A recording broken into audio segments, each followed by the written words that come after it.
ప్రజా ప్రభుత్వంపై అసత్య ప్రచారాలు మానుకోవాలి. టీపీసీసీ రాష్ట్ర కార్యదర్శి ఎంఏ హకీం కాంగ్రెస్ పార్టీ నాయకుల కార్యకర్తల జోలికొస్తే ఊరుకునే ప్రసక్తే లేదని టీపీసీసీ మైనారిటీ విభాగం రాష్ట్ర కార్యదర్శి ఎంఏ హకీం హెచ్చరించారు.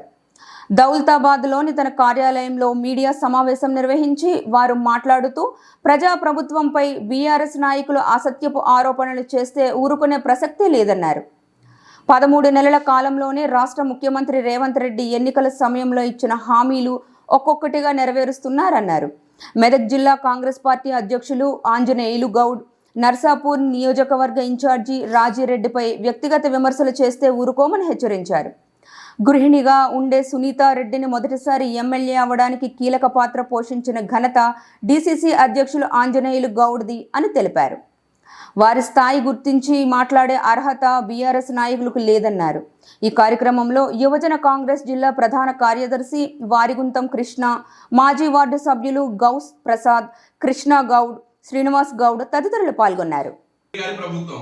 అది చూసి ఓర్చుకోలేక మీ నాయకురాలు అయినటువంటి సునీతారెడ్డి గారు ప్రతిసారి ప్రోటోకాల్ అనే అమ్మ ప్రోటోకాల్ ఉంటేనే పని చేస్తావా, ప్రోటోకాల్ లేకపోతే పని చేయవా, ప్రోటోకాలే కావాలనుకుంటే మళ్ళీ ఈ రాజ్యాంగం ఎందుకు, ఈ ఎమ్మెల్యేగా నిలబడడం ఎందుకు? ఏదైనా ఇంతకుముందు మహారాణులు మహారాజులు ఎట్లయితే ఉంటుండేరు కదా, బతుకున్నన్ని రోజులు వాళ్ళదే రాజ్యం నడుస్తుంది.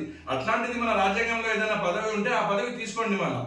ప్రతిసారి ప్రోటోకాల్ కాదు, మనము స్టేజ్ మీద ఉన్నా, మనము ఎక్కడ ఉన్నా ప్రజలకు సేవ చేయాలనే గనక కోరిక ఉంటే పదవి ఉన్నా లేకపోయినా ప్రజల మధ్యలో ఉంటారు. ఈ రోజు మీరు చూస్తే నర్సాపూర్ నియోజకవర్గంలో పదవి ఉన్నా లేకున్నా పనిచేస్తున్నటువంటి నాయకుడు ఎవరైనా ఉన్నాడు అంటే ఆవుల రాజిరెడ్డి గారు. మీరు గమనించాల్సిన అవసరం ఉన్నది. అనతి కాలంలోనే నువ్వు అంటే ఎమ్మెల్యే సునీతారెడ్డి గారు ఒక గృహిణిగా ఉన్న సందర్భంలో అనివార్య పరిస్థితులు ఏవో జరిగిన పరిస్థితులను దృష్టిలో పెట్టుకొని ఆమెకు శాసనసభ్యురాలుగా నిలబెడితే కాంగ్రెస్ పుణ్యాన, కాంగ్రెస్ కార్యకర్తల పుణ్యాన, కాంగ్రెస్ కార్యకర్తల కష్టార్జితంతో ఎమ్మెల్యేగా గెలిచినారు. ఎమ్మెల్యేగా గెలిచిన తర్వాత మంత్రి పదవులు, డీసీసీ అధ్యక్షురాలిగా ఎన్నో పదవులు అధిరోహించినావు. దాని తర్వాత కూడా అధికారం కోల్పోయిన తర్వాత కూడా నీకు డీసీసీ అధ్యక్షురాలిగా చేసేది ఎన్నో పదవులు నీకు కట్టబెట్టడం జరిగింది. తర్వాత ఎన్ని పదవులు ఇచ్చినా ఏం చేసినా నట్టేట ముంచినట్టు నడి బజార్ల కాంగ్రెస్ పార్టీని వదిలేసి నీ పదవి వ్యామోహ కోసం, నువ్వు పదవిలో ఉండాలనేటువంటి ఒకే ఒక ఉద్దేశం కోసం నువ్వు కాంగ్రెస్ పార్టీని, కాంగ్రెస్ కార్యకర్తలను, నిన్ను నమ్ముకున్న వాళ్ళను నడి బజార్లో వదిలేసి బీఆర్ఎస్ తీర్థం పుచ్చుకున్నావు. బీఆర్ఎస్ తీర్థం పుచ్చుకున్న తర్వాత మళ్ళీ మహిళా కమిషన్ అయినావు. అంటే నీకు ఏదో ఒక పదవే కావాలి, పదవి లేకపోతే నువ్వు ప్రజలకు సేవ చేయవు అనేది మీ నాయకురాలి యొక్క పరిస్థితి.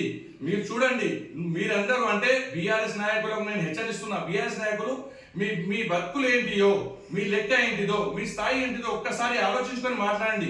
రాజిరెడ్డి గారు సునీతారెడ్డి పార్టీని వదిలిపెట్టిపోయిన తర్వాత నేనున్నా అని చెప్పి కాంగ్రెస్ నాయకులకు ధైర్యం ఇచ్చి, కాంగ్రెస్ కార్యకర్తలకు నేను మీ ఎంబడి ఉంటాను, మీ నాయకునిగా ఉంటా, మీ అన్నగా ఉంటా అని చెప్పి నియోజకవర్గంలో పర్యటిస్తూ ఒకే ఒక్క ఎలక్షన్, మొదటి ఎలక్షన్ లో ఆయన ఇంతకుముందు సర్పంచ్ కాదు, ఎమ్మెల్యే ఎలాంటి పోటీ చేయకుండా మొట్టమొదటిసారి ఎమ్మెల్యేగా నిలబడి 80,000 పైచులకు ఓట్లు సాధించిందంటే ఆయనకున్నటువంటి ఫాలోయింగ్ ఏంటిది, ఆయనకున్నటువంటి ప్రజలలో ఉన్నటువంటి ఆదరణ ఏంటిది, ప్రజల దగ్గర ఆయనకున్నటువంటి అభిమానం ఏంటిది ఒక్కసారి ఆలోచించుకొని ఆయన గురించి మాట్లాడాల్సిందిగా మీ అందరికి తెలియజేస్తున్నా.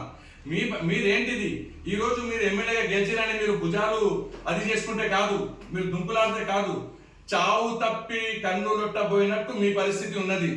ఓడిపోతూ గెలిచిరు. మీరు ఎన్ని వందల కోట్లు పెట్టి గెలిచిరు, ఎక్కడెక్కడ కోట్లను మీరు కొన్నారు, అవన్నీ జాతకాలు మా దగ్గర లేవా? అవన్నీ చెప్తే మీ పరిస్థితి ఏంటిది? మీరు ఒకరికి విమర్శించే ముందు మీ స్థాయిని అదుపులో పెట్టుకొని మీ స్థాయి ఏంటిదో ఆలోచించుకొని మాట్లాడండి. కాంగ్రెస్ నాయకులు పార్టీలు మారేటోళ్ళు కాదు. కాంగ్రెస్ నాయకులు ఓడినా గెలిచినా కాంగ్రెస్ పార్టీనే పట్టుకొని ఉన్నారు. అంతేగాని ఎవరికో చూపించుకుంటా ఏదో మాట్లాడితే కాదు. కాంగ్రెస్ నాయకుల జోలికి రావద్దని బీఆర్ఎస్ నాయకులకు హెచ్చరిస్తున్నాం. ఈ రోజు కాంగ్రెస్ ప్రభుత్వం చేస్తున్నటువంటి అభివృద్ధి, కాంగ్రెస్ ప్రభుత్వం చేస్తున్నటువంటి స్కీమ్లు ప్రజల దగ్గర రాకపోతే మా బతుకులు ఉండయి, మా మనుగడ ఉండదు అనేటువంటి ఒకే ఒక దురుద్దేశం నుంచి బీఆర్ఎస్ నాయకులు కావచ్చు, బీఆర్ఎస్ కార్యకర్తలు కావచ్చు, కాంగ్రెస్ నాయకులపై విమర్శలు చేస్తున్నారు.